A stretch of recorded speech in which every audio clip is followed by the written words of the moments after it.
In the detritus of Hurricane Harvey, a splash of red, white and blue catches the eye. It is a rain-sodden American flag, half hidden under the green leaves of fallen trees. A few paces away, Judy McRae, 44, is inspecting the damage to her trailer home. Judy has lived more than half of her life here, but she says this is her first hurricane. She spent it hunkered down in bed, unable to sleep. She does not want to see another one. I just felt like my roof was going to come off at any minute, she says, describing a terrible sound of cracking and creaking that only stopped for a few minutes of calm when the eye of the hurricane passed directly over her head. I was very fortunate that only 2 little windows got broke, she says. Exactly how fortunate is obvious. 3 of her neighbors' houses lie in ruins. Sheet metal has been twisted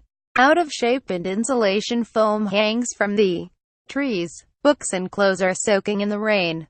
One powder blue trailer home has caved in completely, its wooden skeleton broken and exposed. As we examine the damage, a young man arrives, agitated. He asks us if we have checked inside for the owner. We have not. Dan, are you in here? He shouts. We climb into the wreckage to help search for Dan, gingerly stepping over the missing man's possessions and clambering around his bathtub. There is no one here. It was ferocious. Judy, meanwhile, is worried about 2 other neighbors. Both got out before the storm struck and have not yet returned to learn that their homes are destroyed. She is particularly concerned about the elderly woman who lives 2 trailers along. She has no money and that was her home and it was already crap, so Judy tails off as if she can think of no useful way to complete the thought. No hope to offer. Meanwhile, down on the shore of Rockport, Robert Sobranek, 56, is trying to secure his boat to the dock after it broke free during the storm. Alongside, a small sailing yacht is underwater. The yacht, Robert explains, was his home. He was inside when the hurricane swept over, smashing the hull. At the height of the most powerful storm in Texas since 1961, with winds blowing at 130 miles per hour, 215 kilometers per hour, he had to get out and scramble into his car, which he had parked behind a truck for shelter. Even then he did not feel safe, as he says the vehicle was lifted off the ground by the high winds, but it worked. What was it like? Rough. He laughs. I suggest that some people might question his sanity. I know I'm crazy, he says with a smile. It was supposed to be a Category 2, maybe a Category 3, but it didn't turn out that way. It was absolutely ridiculous, ferocious. I still got a house, he adds. It's just a little tour up. As we are chatting, Robert's friend, Craig Hack, 56, appears. He too rode out the storm on a small sailing yacht. I just about lost my mast, he says, cackling when I ask how it was.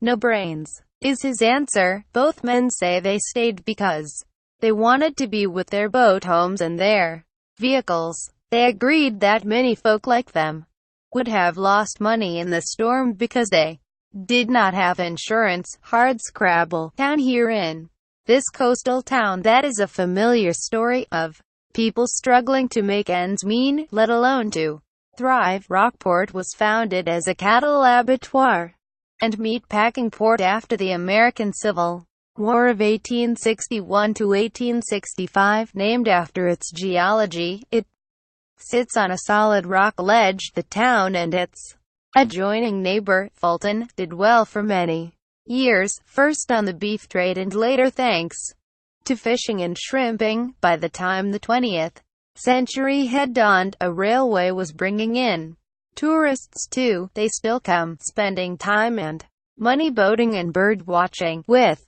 ornithologists keen to see whooping cranes and hummingbirds, but their money does not seem to have done much for the people of the port or of its wooded suburbs. Hardscrabble is the word Americans use to describe a place like Rockport. It is overwhelmingly white, 88.7% at the last census in 2010, and voted decisively for Donald Trump in the 2016 presidential election. Life here is tough, says Judy, never more so than now. There is some good news though. Judy thinks that Dan, the missing man, got out with relatives or friends just before the storm. God was with us, she says of her own survival, though as she glances around at the destruction, she sounds a little unsure. Judy stayed, she tells me, because she had no means to leave and no place to go. I had some problems getting out of town, a little broken stuff, so I had to come home and, tough it out, she says. We're all the working class people. We're the ones who go to the restaurants and wait on you and pick up your trash and do all that work. We don't have a lot of money. Fighting for the American dream, she adds, with a rueful laugh.